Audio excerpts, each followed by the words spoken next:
आओ मून पे चलते हैं और वही एक्सपेरिमेंट करते हैं जो कि हमारे एस्ट्रोनॉट्स ने किया था। एक ईंट लेते हैं और एक किसी चिड़िया का पंख, और इन दोनों चीजों को सेम हाइट से गिराते हैं और देखते हैं कि कौन सी चीज सबसे पहले मून के सरफेस को टच करती है। अब अगर यही एक्सपेरिमेंट तुम धरती पे कर रहे होते ना, तो तुम्हें अंदाजा होता कि कौन सी चीज पहले गिरती। ये ईंट तो टप से नीचे गिर जाती, लेकिन ये जो पंख है ना, ये तो हवा में लहराती रहती, ऐसे ऐसे ऐसे, और इसे बहुत टाइम लगता नीचे आने में। लेकिन देखो, मून और अर्थ में बहुत सारी डिफरेंसेस हैं। एक डिफरेंस ये है कि मून के पास कोई एटमॉस्फेयर नहीं है, नो एयर। तो यानी कि एयर के कारण कोई एयर रेजिस्टेंस नहीं होगा। एयर ही नहीं है तो कोई एयर रेजिस्टेंस कैसे हो सकता है? अब क्या तुम बता सकते हो कि कौन सी चीज सबसे पहले गिरेगी? तो आओ क्या करते हैं कि सबसे पहले इसके एफबीडी बनाते हैं, देखते हैं कि कौन कौन से फोर्सेस लग रहे हैं इन दोनों बॉडीज पे। तो देखो, यहाँ पे कोई एयर नहीं है तो एयर रेजिस्टेंस तो नहीं होने वाली है। अब अगर मैं ईंट की बात करूँ तो इस पर बस एक ही फोर्स लग रहा होगा। मून इसे खींच रही होगी ग्रेविटी के फोर्स के कारण नीचे की तरफ, ऐसे, फोर्स ऑफ ग्रेविटी। अब उसकी वैल्यू लिख लेते हैं। फोर्स ऑफ ग्रेविटी, इसका फॉर्मूला तो मुझे याद है, ये होता है कैपिटल जी, जो कि universal gravitation constant, into mass of the moon. इसे मैं दिखाने वाला हूं m सबस्क्रिप्ट m से, into mass of the brick. इसे मैं दिखाऊंगा मास m सबस्क्रिप्ट b से, divided by the distance between the centre of this body. इन दोनों बॉडीज की सेंटर के बीच का डिस्टेंस, ये हो जाएगा कुछ r का स्क्वायर। तो ये हो गया force of gravity on the brick because of moon. Moon के कारण ब्रिक पे जो फोर्स ऑफ ग्रेविटी लग रही है। अब सेम चीज हम करते हैं इस फेदर के लिए, इस पंख के लिए।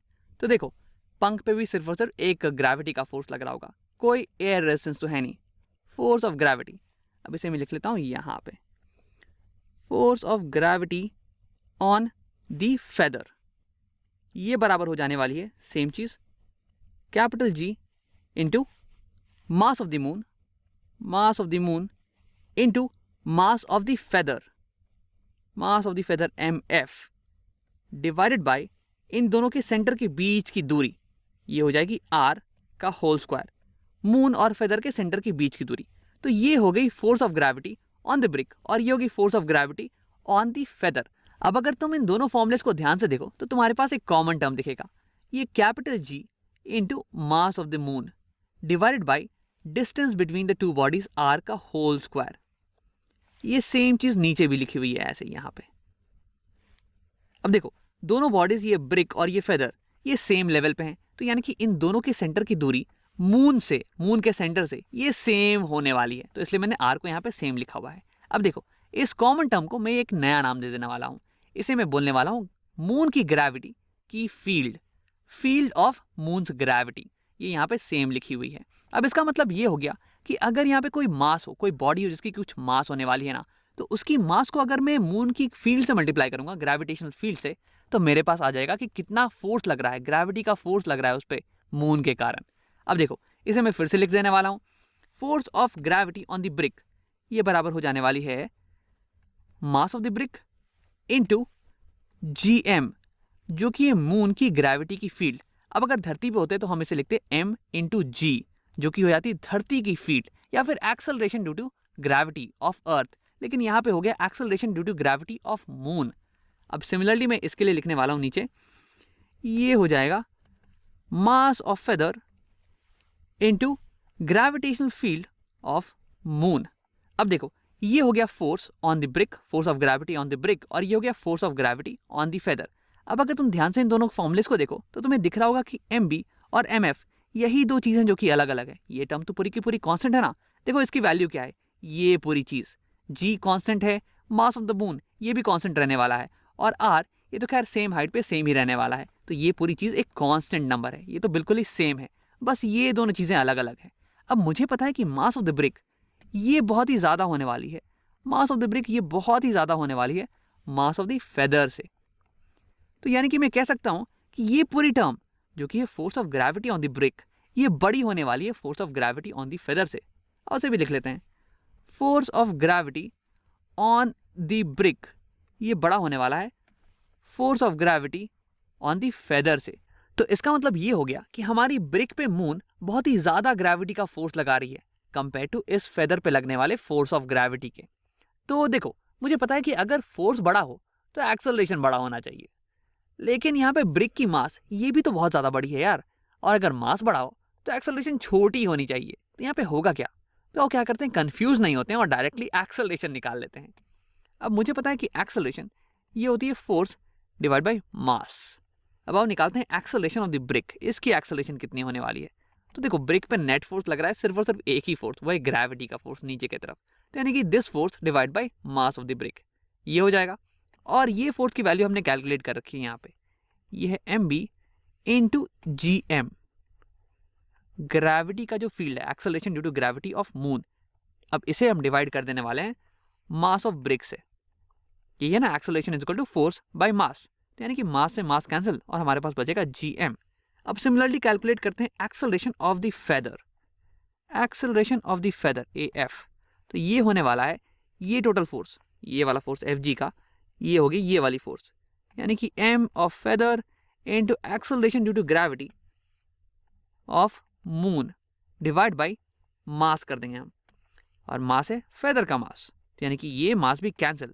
तो फाइनली मेरे पास बच के आ रहा है कि एक्सेलरेशन ऑफ द फेदर ये भी है जी एम के बराबर, acceleration due to gravity on the moon. यानी कि एक्सेलरेशन दोनों बॉडीज की सेम होने वाली है, जी एम के बराबर। यानी कि इन दोनों बॉडीज की एक्सेलरेशन ये सेम है, और इन दोनों बॉडीज की इनिशियल वेलोसिटी ये भी सेम है। इसे हम रेस्ट से ड्रॉप कर रहे हैं, और इन दोनों बॉडीज को सेम डिस्प्लेसमेंट कवर करके नीचे सरफेस तक गिरना होगा। तो यानी कि तीन वेरिएबल्स, इनके मोशन के तीन वेरिएबल्स सेम आ चुके हैं। इसका मतलब कि बाकी दोनों वेरिएबल्स भी सेम ही होने वाले हैं। इन दोनों बॉडीज को सेम टाइम लगेगा इस डिस्प्लेसमेंट को कवर करके नीचे गिरने में, और ये सेम वेलोसिटी के साथ ही नीचे पहुंचेंगी। तो यानी कि अगर मून पे हो तुम और तुम्हारे पास कोई भी बहुत ही भारी ऑब्जेक्ट है ना, और तुम उसे सेम लेवल से गिराओ, तो उसे सेम टाइम लगेगा इस लेवल से नीचे गिरने में। ये बिल्कुल भी मास पे डिपेंड नहीं करेगा। हाँ, मास अगर ज्यादा है तो इसका मतलब कि उस पर ग्रेविटी का फोर्स ज्यादा लग रहा होगा, लेकिन अब क्योंकि मास ज्यादा है ना, तो इसकी एक्सेलरेशन ये भी कम हो जाने वाली है। तो इसलिए एक्सेलरेशन सारी बॉडीज की सेम लेवल पे सेम आने वाली है। अब तुम ये सोच रहे होगे कि यही एक्सपेरिमेंट अगर मैं धरती पे करूं, तब तो ये पंख, इसकी एक्सेलरेशन बहुत ही अलग होती है, ये तो बहुत ही आराम आराम से नीचे आएगा, ऐसे झूमते झूमते धीरे धीरे नीचे गिरने वाला है। तो ऐसा क्या हो रहा है? तो अगर धरती पे भी तुम सेम एक्सपेरिमेंट करो ना, लेकिन वैक्यूम में सारी हवा को निकाल के, तो सेम रिजल्ट आने वाला है। ये दोनों चीजें साथ साथ ही धरती के फ्लोर को हिट करने वाली हैं।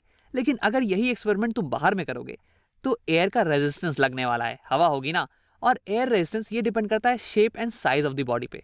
अगर बॉडी ज़्यादा चिपटी है, ज़्यादा फ्लैट है, तो उसमें ज़्यादा एयर रेजिस्टेंस लगने वाला है। तो यहाँ पे एक और फोर्स आ जाएगा जो कि ऊपर की तरफ होगा, और इसलिए नेट एक्सेलरेशन अलग अलग बॉडीज का अलग अलग आता है।